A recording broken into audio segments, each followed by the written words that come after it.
Gathering Storm, la troisième partie, celle qui s'appelle l'avènement du Primarch.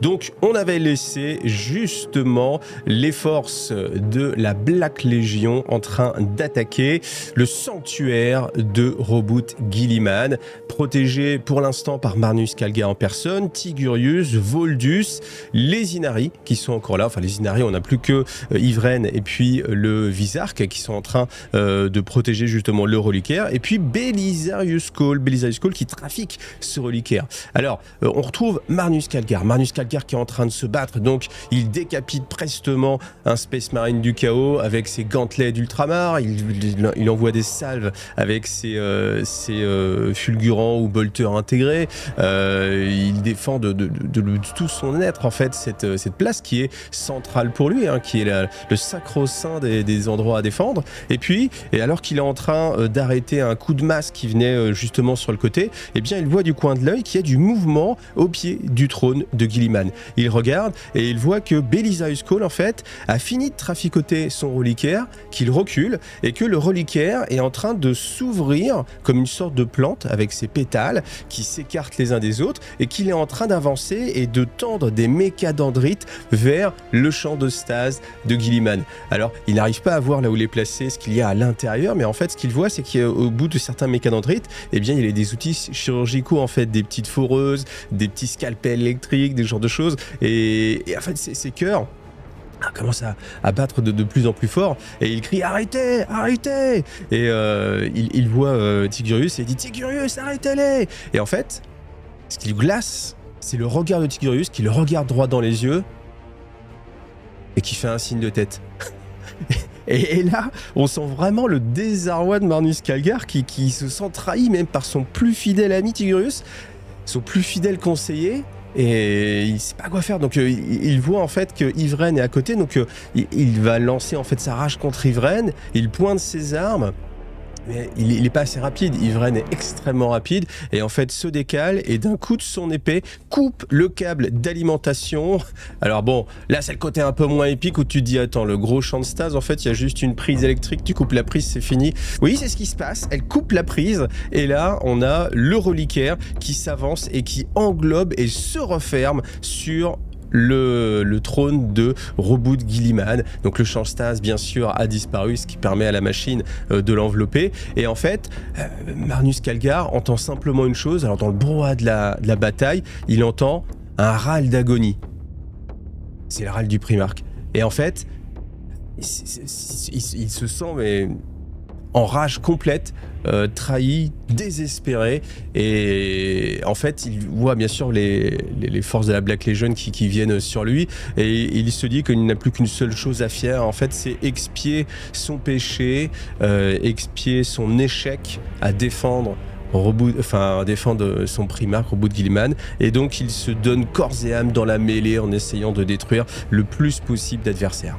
L'autoreliquaire englobait maintenant complètement Roboute Guilliman, et on avait beaucoup de runes ésotériques qui agissaient autour de lui. On voyait en fait des énergies étranges et iridescentes sortir en fait de ce reliquaire. On entendait bien sûr du bruit, on voyait pas exactement ce qui se passait, mais voyant cela, eh bien les agresseurs de la Black Legion, eux aussi, eh bien renforcent leur détermination et essayent de cibler préférentiellement justement le reliquaire. Alors Marnus Calgar tente malgré tout de s'interposer, parce que même s'il ne voulait pas que le dispositif soit déclenché, il n'a pas non plus envie qu'il explose, parce qu'on ne sait jamais. On imagine que peut-être au fond de lui, il a encore peut-être un espoir, en disant mais peut-être que c'était la bonne chose à faire malgré tout. Et en fait, le fait que les assaillants de la Black Legion veuillent justement détruire le reliquaire, eh bien pour lui, c'est la dernière chose qu'il peut faire justement pour s'excuser de son échec auprès de son Primarch, c'est de le défendre au moins pour qu'il n'explose pas.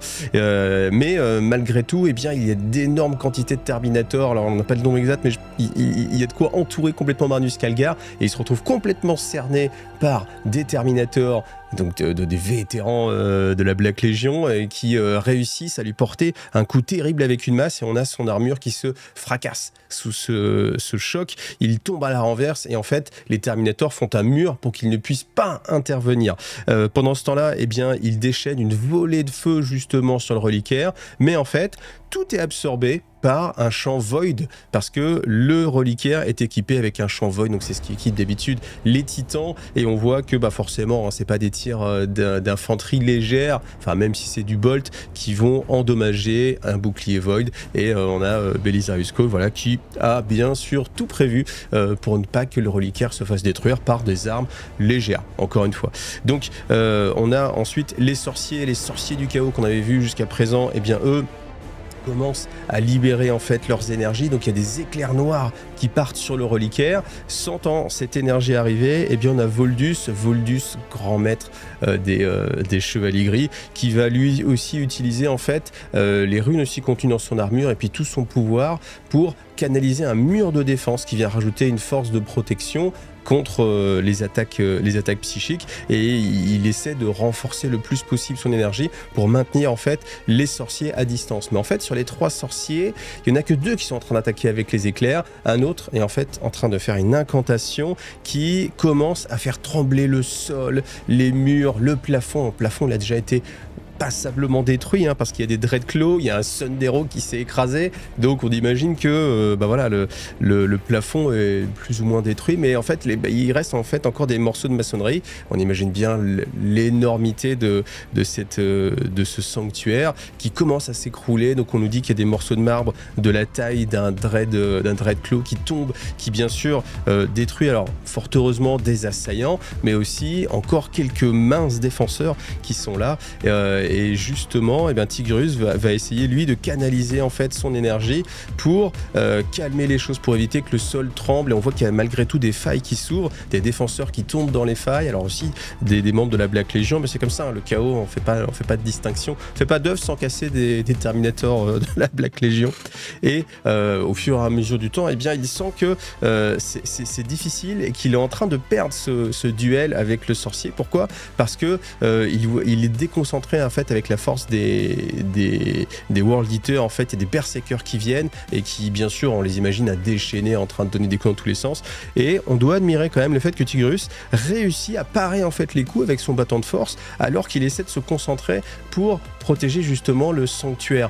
Mais eh bien, comme il préfère malgré tout préserver sa vie pour pouvoir se battre un peu plus longtemps, eh bien il sent que les énergies du Warp en fait le délaissent au fur et à mesure qu'il se concentre pour parer tous les coups qui viennent des World Eaters. Heureusement pour lui, Ivren veille et en fait il voit des éclairs passer devant lui, enfin des éclairs de mouvement, et c'est justement Ivren et Elvisark qui sont en train de bouger. Alors on nous dit avec une vitesse telle qu'il n'a jamais vu aucun être vivant bouger aussi vite que ces guerriers, et en fait ils découpent les World Eaters qui sont en train de charger, et à eux seuls ils brisent complètement l'offensive des World Eaters.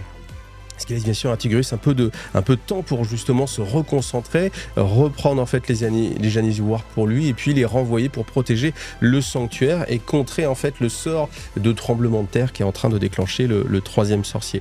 Alors pendant ce temps-là, il reste encore des Raptors du Chaos, hein, les Raptors du Chaos, ceux qui sont arrivés pour planter les premiers cercles d'invocation pour faire arriver les renforts. Et bien il en reste certains qui s'envolent en fait et plongent sur une petite une mince lisière de défenseurs ultramarines, les derniers vétérans ultramarines. Voyant ça, les vétérans ajustent en fait leur tir, réussissent à décimer tous les Raptors, mais en fait ils se sont mis un petit peu à découvert pour justement protéger le reliquaire de cette attaque aérienne, et c'est le moment où les Oblitérators choisissent de les désigner comme cible, et puis ils sont tous tués avec des cratères béants qui apparaissent sur leur torse parce qu'ils prennent des armes à plasma, des armes laser, des fuseurs, enfin tout l'arsenal des Oblitérators, et on a la fin des vétérans ultramarines. Qui reste-t-il comme combattant ? Alors on nous parle plus de Greyfax pour l'instant, on n'a pas de nouvelles de Greyfax, peut-être qu'elle est toujours cachée derrière son pilier, on l'imagine. On a Sainte Célestine. Alors Sainte Célestine, elle redouble d'efforts pour essayer de justement protéger le reliquaire, parce qu'on est sur un moment évidemment décisif. On ne sait pas ce qui se passe à l'intérieur, mais on imagine bien que c'est un moment crucial, et donc elle déchaîne vraiment toute sa colère pour empêcher les forces de la Black Legion de s'approcher, et elle est vraiment très très efficace, hein. Elle réalise vraiment un gros travail de protection. On a in extremis aussi une force de Terminator paladin des Chevaliers Gris qui se matérialise aussi pour venir aider encore une fois Tigreus, qui protège justement le champ le tremblement de terre qui est en train de se faire, donc pour essayer de l'annuler, et en fait ils viennent rajouter en fait leur puissance pour permettre aux défenseurs de tenir encore un petit peu. Mais alors que il y a une sorte d'équilibre, de statu quo, on entend en fait dans le ciel des rugissements et on a toute une escouade de Eldrake. Alors encore des Eldrake, c'est-à-dire qu'à cette époque-là, le Eldrake c'était une unité qu'il fallait mettre en avant parce qu'on l'a eu dans beaucoup de vidéos. Donc Eldrake qui viennent faire des passages pour justement envoyer des gerbes de flammes et puis qui luttent aussi de façon duel aérien pour empêcher les renforts Space Marine parce que bien évidemment, on est au cœur du royaume d'Ultramar, donc forcément il est censé y avoir tout le chapitre Space Marine des Ultramarines qui est juste autour et qui devrait voir en fait que justement le sacro-saint trône de Guilliman est attaqué, donc il faut bien le protéger. Et en fait toutes les forces aériennes sont monopolisées par les Eldrake. Alors pas très efficaces quand même les Ultramarines sur ce coup-là, mais bon comme ils sont attaqués aussi un petit peu partout, on imagine que c'est difficile, mais quand même. Et ça permet une ouverture sur la défense aérienne pour que 10 Dreadclaw viennent s'enfoncer dans le temple encore une fois, donc ils écrasent tous ceux qui sont en dessous, ça détruit encore plus de maçonnerie et on a 10 nouveaux Dreadclaw qui s'ouvrent et qui contiennent chacun 10 vétérans de la Black Legion. Donc là on se retrouve avec 100 nouveau Space Marine en renfort. On se rappelle que de l'autre côté, on va avoir Yvrel le Vizark, Amalric, le Black Templar avec quelques Black Templars, Voldus, Tigurius, quelques paladins. Voilà, quelques paladins chevaliers gris. Donc on a aussi Belisarius Cole. Voilà, ça fait pas lourd. Marnus Calcar, il est aussi à terre. Ça fait vraiment pas lourd face à 100 Space Marine du chaos, qui, nous dit-on, est une force assez conséquente et qui suffirait à elle seule à conquérir en fait un système planétaire. Donc ça se passe plutôt mal, donc voyons ça. Évidemment, il y a un feu nourri des nouveaux arrivants qui en plus sont en pleine possession de leurs forces, sont en pleine possession de leurs ressources, de leurs munitions, alors que les autres se battent sur leur réserve déjà depuis pas mal de temps. Donc on a les Terminators ultramarines qui étaient encore là. Il nous en reste encore un petit peu, qui se font vaporiser, en fait, tout simplement, parce qu'il y a tellement de déluge d'armes antipersonnelles sur eux que même la formidable armure Dreadnought Terminator ne peut résister et que leur champ de force s'effondre, que les protections, les plaques d'adamantium volent, et puis les vétérans ultramarines qui étaient dans les armures Terminator sont tous tués. Alors Amalric, voyant ça, il décide de partir dans un dernier baroud d'honneur, parce qu'en fait, tous sont conscients qu'il y a bien sûr trop. Même le talent incroyable des combattants de l'Imperium, on a dans les plus grands combattants de l'Imperium qui sont présents ici, ça ne va pas suffire, il y a beaucoup trop de force du côté du chaos.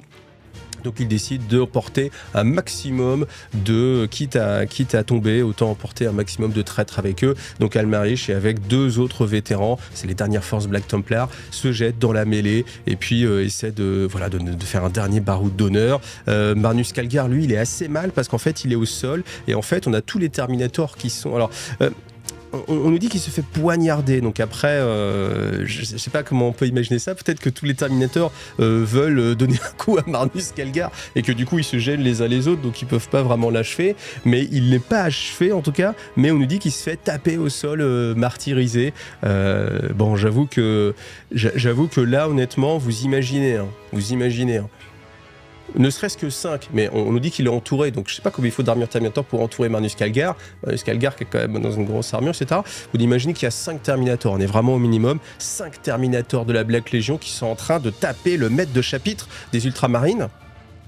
Avec ce qu'ils ont comme arme, du gantelet énergétique, du marteau, du chaos, enfin des griffes éclairs, des masses énergétiques, des épées du chaos, tout ce qu'on peut imaginer, des combifuseurs, etc. Paf, paf, paf, il le tape. Si avec ça, Marnus Calgar ne va pas mourir, je sais pas, mais vous imaginez ça, une escouade de Terminator du chaos qui est en train de le massacrer. Son armure, elle s'est déjà fait fracasser avec juste un coup de masse. On verra. Mais bon, ça continue. Alors ensuite, eh bien, Sainte Célestine, voyant ça, elle plonge encore dans la mêlée. Alors on le voit que c'est de plus en plus difficile pour elle. Une de ses sœurs Germinae n'est plus là, en fait, donc il n'y a plus qu'une seule. Elle a même un bras qui est nonchalant, enfin, qui est en train de pendre. Elle n'a plus qu'un seul bras, en fait, pour se battre. L'autre bras est complètement brisé. On a Voldus qui a un genou à terre, qui essaie de canaliser encore une fois ses énergies pour lutter contre les sorciers, mais il n'a pas réussi à en triompher.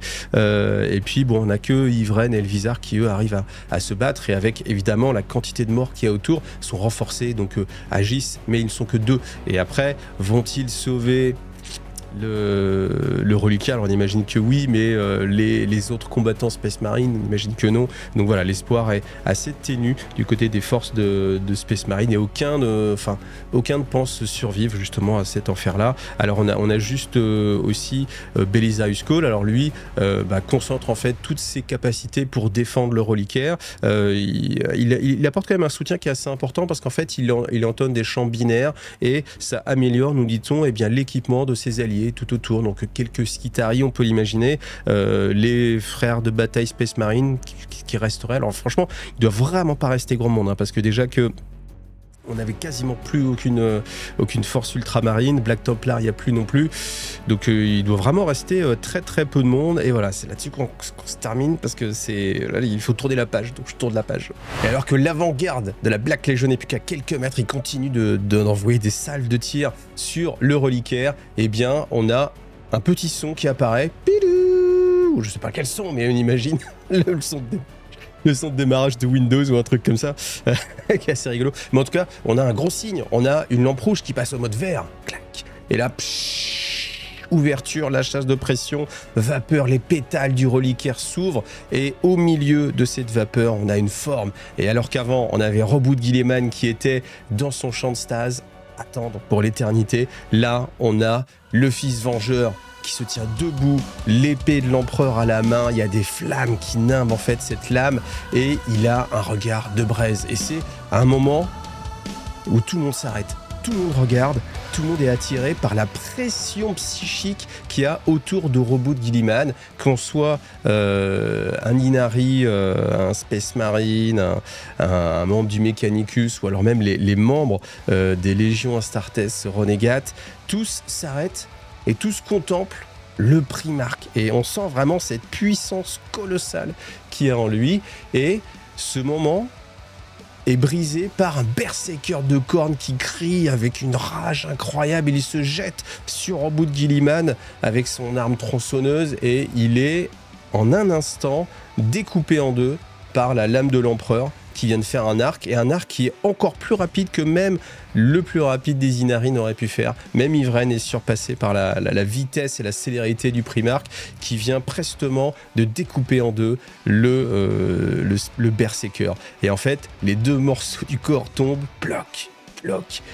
Et c'est ce qui brise en fait le silence. Tout le monde reprend conscience. Bien sûr, toute la Black Legion concentre ses tirs sur Roboute Guilliman. On voit le regard de Bryce de Guilliman qui s'avance et qui commence au fur et à mesure à détruire. Bien sûr, tous les assaillants, tous les World Eaters, les derniers Berserkers qui sont là, et bien imitent justement leurs prédécesseurs et foncent sur Roboute Guilliman en donnant de leur voix. Ils sont tous prestement éliminés. Chaque mouvement d'épée, on a un traître qui tombe, et il avance au pas de charge en train de courir vers là où il voit la forme justement d'une armure d'ultramarine, parce que ce qui est certain, c'est que pour Roboute Guilliman, les choses sont pas encore très claires. Le dernier souvenir qu'il a en tête, c'est un combat fratricide, un combat de titan, et puis une douleur, une blessure, une douleur de poison, et après plus rien. Et en fait, il vient de se réveiller là, il sait qu'il est au milieu d'un combat. Il analyse prestement la situation, il voit en fait des légionnaires Space Marine, mais qui sont pervertis par le chaos. On voit des mutations, c'est une version parodique de la noblesse d'un Space Marine. Ils sont en train de l'attaquer, donc tout de suite, il détermine que ce sont des assaillants, des ennemis, mais il ne reconnaît pas non plus en fait ceux qui sont de son côté. Donc les chevaliers gris, pour lui, ça n'évoque rien. Sainte Célestine, ça n'évoque rien. Les Inari, les Eldar, ça n'évoque rien. Mais en tout cas, il a suffisamment d'intelligence pour gérer en fait les différents intervenants et les mettre dans des cases. Et il y a ce personnage ultramarine avec la livrée d'ultramar qui est au sol, et donc il s'avance pour essayer au fur et à mesure de justement le protéger. Alors eh bien voilà, on nous dit cri du combat, mais qu'est-ce que vous voulez que je vous dise, même on a le Terminator qui cherche à frapper, mais même les gantelets sont coupés en deux, il y a beau avoir un déluge de feu sur l'armure de Guilliman, eh bien ça n'égratigne même pas son armure. Alors son armure, elle est incroyablement ouvragée.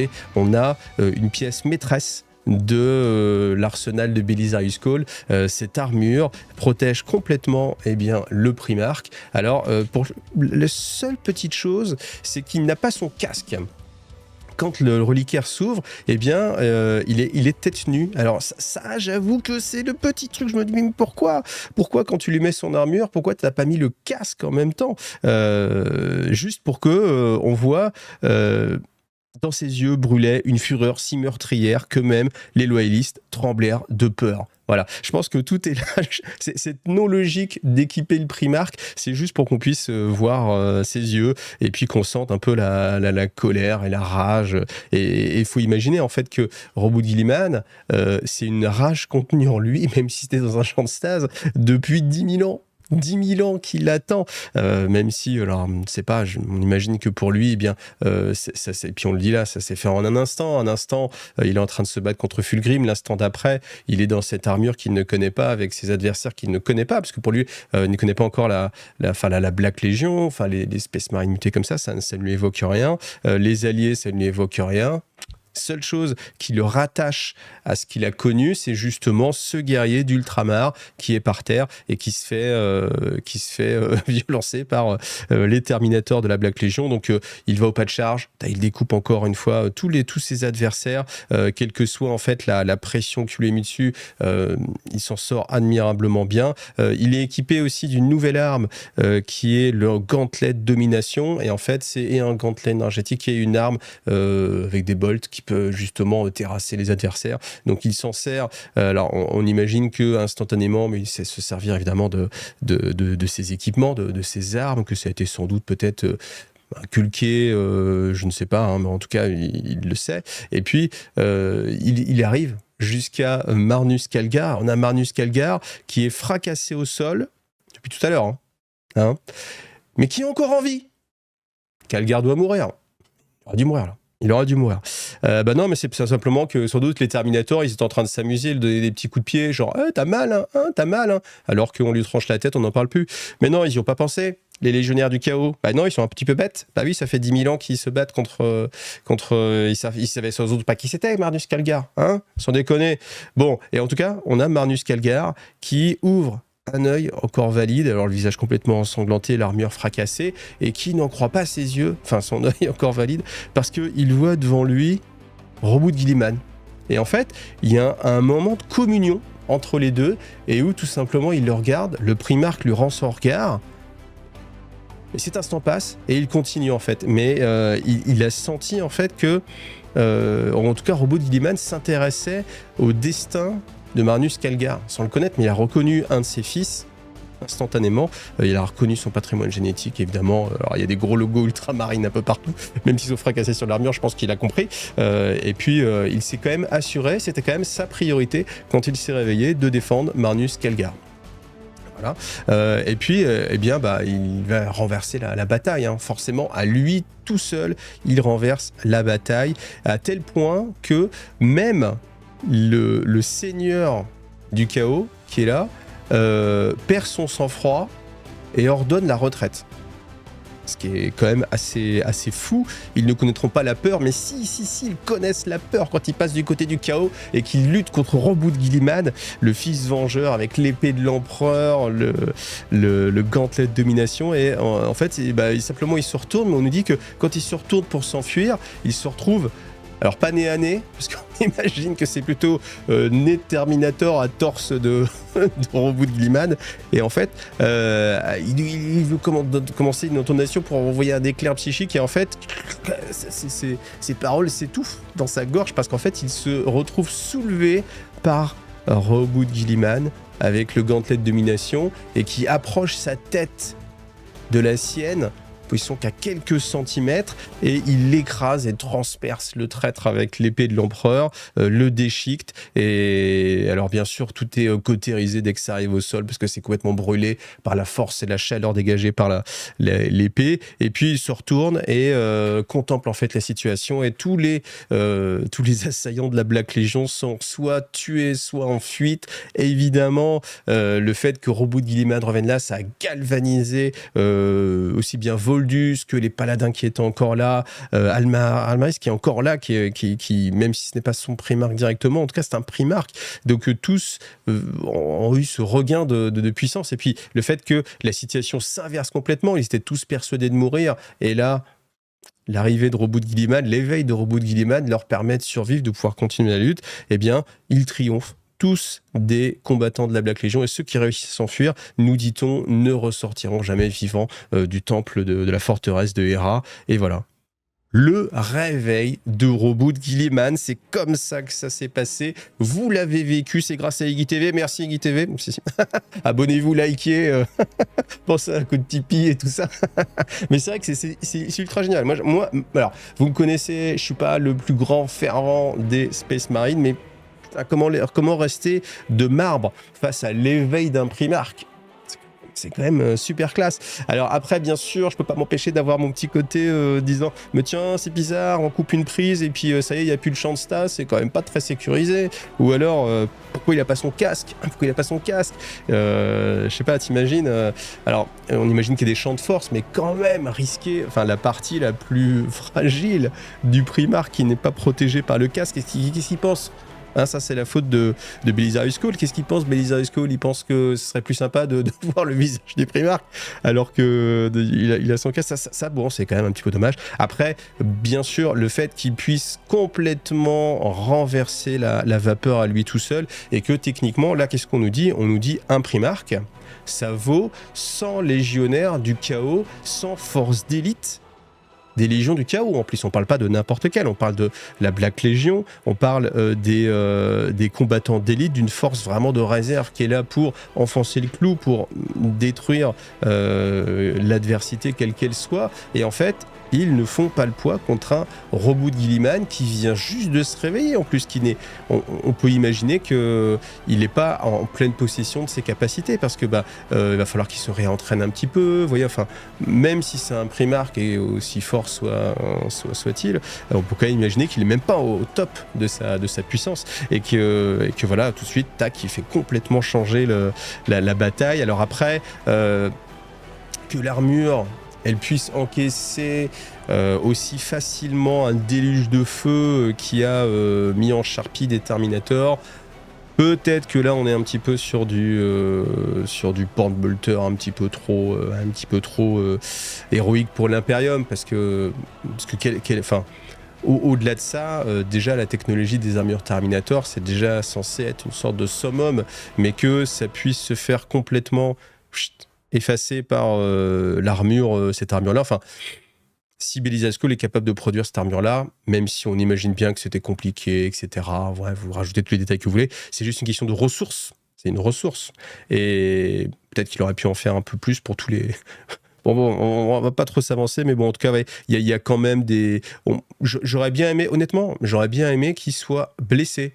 Et que ça aurait rajouté en fait de la crédibilité parce que là il a tellement une aura d'invulnérabilité que alors ok c'est un primarque, c'est la première fois dans 40 000 où on voit un primarque se battre dans 40 000 et évidemment il faut qu'il soit incroyable, mais je pense que par exemple un tir de canon laser de Dreadnought, de Meta Brutus ou un truc comme ça lui abîme l'épaule et qu'on a Belisarius Cawl qui doit faire des petites réparations. Enfin, ça donnerait de la crédibilité en fait à ce passage-là. Mais en tout cas, voilà, là on voulait du magic, on voulait de l'incroyable. Et ben écoutez, j'espère que vous avez été servis. Alors après, il y a encore un petit passage qui est narratif que je vais vous décrire.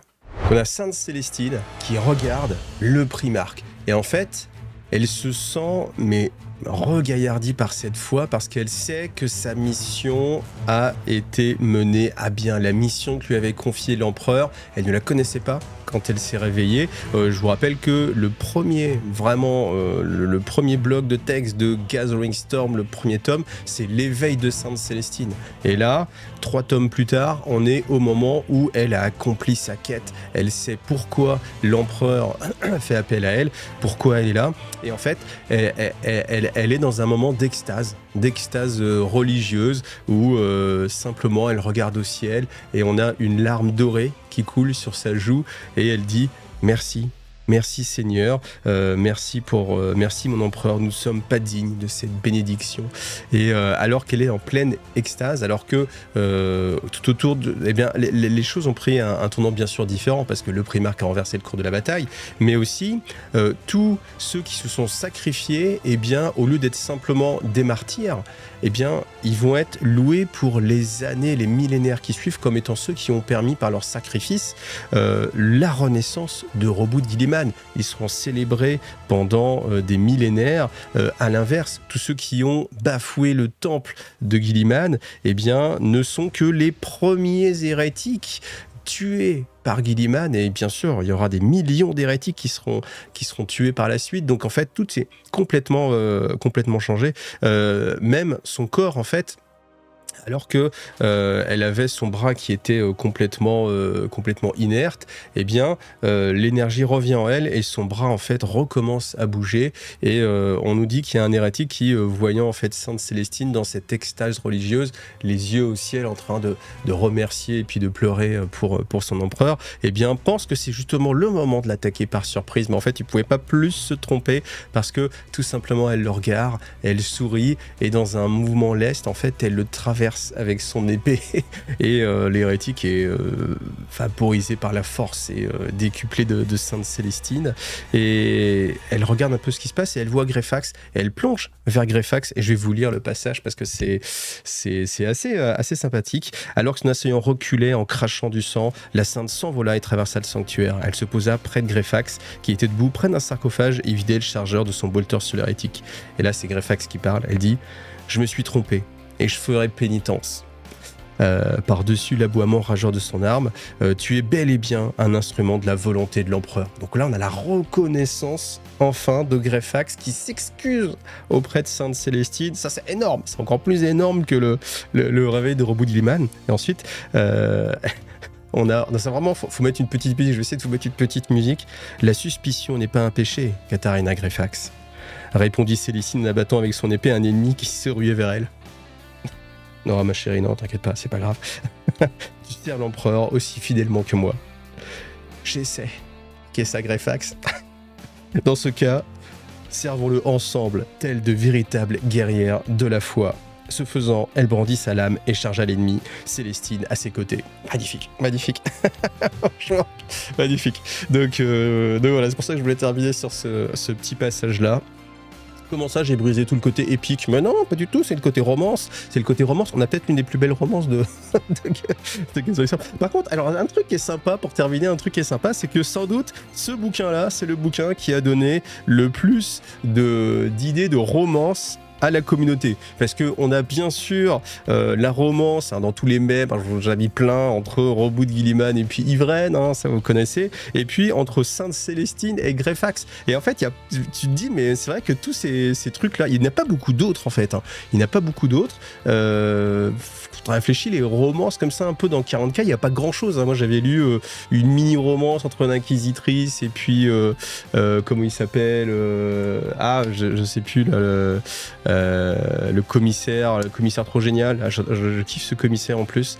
Je sais plus, j'ai pas retrouvé, mais celui qui est assez rigolo, là, celui qui se cache un petit peu, mais qui au final est un grand héros. Héros malgré lui, le plus grand lâche, mais le plus héroïque. Vous voyez, là, c'est fou que j'oublie son nom. Je kiffe en plus cette série, mais peu importe. En tout cas, vous avez ces peu de passages, et là, en fait, dans Gathering Storm, il y a voilà, de quoi faire. C'est pour ça aussi, peut-être que. C'est peut-être pour ça, en fait, là, j'ai eu la révélation, en fait. S'il y a autant de petits mèmes qui viennent de là, c'est aussi parce que c'est ça, en fait, c'est Gathering Storm, c'est génial, parce que ça a été l'origine des 2 plus grandes histoires d'amour promu par la communauté, hein, entre Reboot et... Je pense que le number one, c'est vraiment Yvren et Gilliman, on le voit tellement souvent.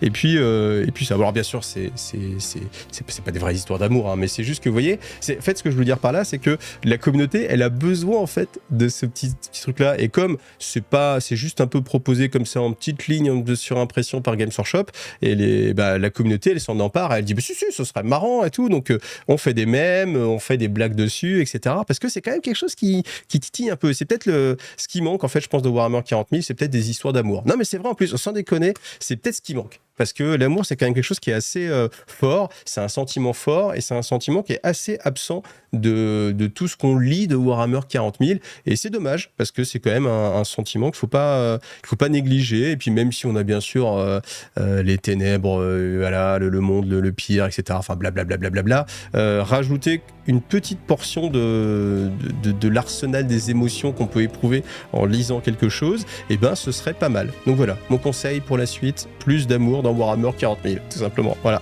Bon, écoutez, on en reste là. Merci à vous d'avoir vu cette vidéo. J'espère que vous a plu autant que moi. Et puis, on se retrouve la semaine prochaine, tout simplement, tous les jeudis à 18h, comme d'habitude. Vous pouvez liker, vous abonner si c'est pas encore fait. On va essayer d'atteindre les 10 000 abonnés. Hein, je compte sur vous. Enfin, c'est surtout sur ceux qui ne sont pas abonnés. Hein, je compte sur vous. C'est comme les Dreadclaw de la fin, là. C'est maintenant, là. Faut y aller, les gars. Là, bim, vous envoyez les 10 000 des abonnés. Et puis, comme d'habitude, pour soutenir la chaîne, vous avez le Tipeee. N'hésitez pas. Moi, c'est comme ça que j'ai ma vie, je vous rappelle. Donc, vous avez le Tipeee. Vous avez aussi les liens partenaires, hein. Vous avez MyHobbyPlace typiquement, vous avez 20% de remise sur vos commandes de figurines et puis ça soutient directement mon travail. Voilà, gros bisous à tous, on se retrouve là, gros bisous, ouais, ça marche bien pour la vidéo peut-être avec le plus d'amour qu'il y a eu.